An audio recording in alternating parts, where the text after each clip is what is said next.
প্রিয় দর্শক, আসসালামু আলাইকুম। আমি doctor Bazlur Rahim Ripon, medico physiotherapy centre, Restipara, Tangail থেকে আপনাদের সবাইকে জানাচ্ছি শুভেচ্ছা। প্রিয় দর্শক, পিএলআইডি রোগীদের জন্য ৫টি বিষয় সবসময় মাথায় রাখা জরুরি। প্রথম বিষয়টা হচ্ছে যে পিএলআইডি হলেই যে আপনার ডিস্কের বিশাল ক্ষতি হয়ে যাচ্ছে এমন ধারণাটা আসলে সঠিক নয়। এই বিষয়টি মাথায় রাখতে হবে।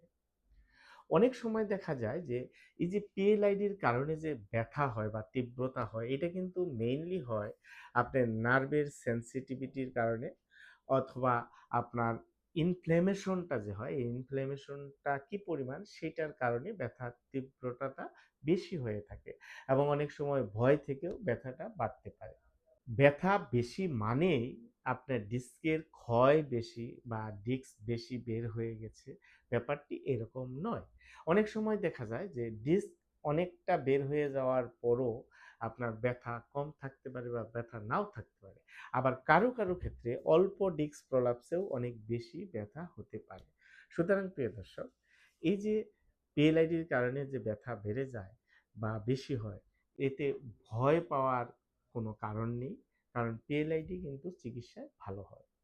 ২ নাম্বার বিষয় হচ্ছে যে পিএলআইডি হলে আপনার অপারেশন করতেই হবে, ব্যাপারটি কিন্তু এমনও নয়। গবেষণা যেটি বলে যে পিএলআইডি রোগীদের ক্ষেত্রে আপনার ৮০ থেকে ৯০ ভাগ পিএলআইডি রোগী কিন্তু আপনার কনজারভেটিভ চিকিৎসায়, অর্থাৎ অপারেশন ছাড়াই ভালো হয়ে যায়। তাহলে ৮০ থেকে ৯০ ভাগ মানে অধিকাংশ রোগী কিন্তু অপারেশন বিহীন সুস্থ হয়ে যায় সঠিক কনজারভেটিভ চিকিৎসার মাধ্যমে। এখন সঠিক কনজারভেটিভ চিকিৎসা মানেটা কি? সেটা হচ্ছে যে আপনার অ্যাক্টিভিটি মডিফাই করা, আপনার পোশ্চার কারেকশন করা, আর্গোনমিক কারেকশন করা, লাইফস্টাইল পরিবর্তন করা, হ্যাঁ? এবং প্রপার এভিডেন্স বেসড ফিজিওথেরাপি চিকিৎসা। যদি আপনি সঠিকভাবে এভিডেন্স বেসড ফিজিওথেরাপি চিকিৎসা নিতে পারেন, তাহলে কিন্তু অপারেশন ছাড়াই ৮০ থেকে ৯০ ভাগ রোগী সুস্থ হয়ে যায়। এই বিষয়টি মাথায় রাখতে হবে। তবে পিএলআইডি রোগী ভালো হতে একটু সময় লাগে। বিশেষ করে অনেক সময় দেখা যায় ৩ সপ্তাহ থেকে ১২ সপ্তাহ পর্যন্ত সময়ও লেগে যেতে পারে। সেই ধৈর্য ধরে যদি আপনি সঠিকভাবে চিকিৎসা নেন, তাহলে অপারেশনের প্রয়োজনীয়তা নেই। নাম্বার ৩, যে অনেকেই মনে করেন পিএলআইডি হলে প্রচুর ব্যথা, নাড়াচাড়া করা যাবে না, শুয়ে থাকতে হবে। আবার কিছু কিছু চিকিৎসকও পরামর্শ দিয়ে থাকেন যে বেড রেস্টে থাকতে হবে দীর্ঘ সময়।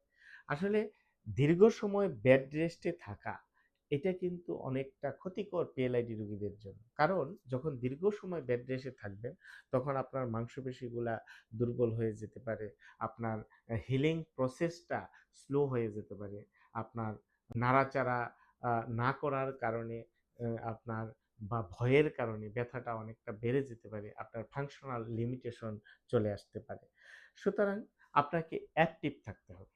অর্থাৎ পিএলআইডি রোগীদের বেড রেস্টের, কমপ্লিট বেড রেস্টের কোনো প্রয়োজনীয়তা নেই। রিলেটিভ রেস্ট, এটা হচ্ছে সবচেয়ে স্ট্যান্ডার্ড ওয়ার্ড, রিলেটিভ রেস্ট। অর্থাৎ আপনাকে একদম রেস্টে থাকতে হবে, ব্যাপারটি এরকম নয়। সহনীয় মাত্রায় ব্যথা সহ্য করে আপনাকে নাড়াচাড়ার মধ্যে থাকতে হবে বা চলাফেরার মধ্যে থাকতে, অ্যাক্টিভিটিসের মধ্যে থাকতে হবে বা কাজকর্মের মধ্যে থাকতে হবে। তাহলে আপনার হিলিংটা ভালো হবে, আপনার রিকভারিটা দ্রুত হবে, আপনার মাসল শক্তিশালী থাকবে এবং ফাংশনাল ইমপ্রুভমেন্ট হবে। চতুর্থত হচ্ছে যে আমাদের যে শরীরের ভঙ্গিমা বা লোড ম্যানেজমেন্ট, এটি কিন্তু আরেকটি গুরুত্বপূর্ণ বিষয়। বিশেষ করে পিএলআইডি রোগীদের সামনে ঝুঁকে কাজ করা, ভারী জিনিস তোলা, দীর্ঘ সময় বসে কাজ করা, এগুলি এড়িয়ে চলা বা হঠাৎ করে মোচড়ানো, এগুলি এড়িয়ে চলা সবচেয়ে উত্তম।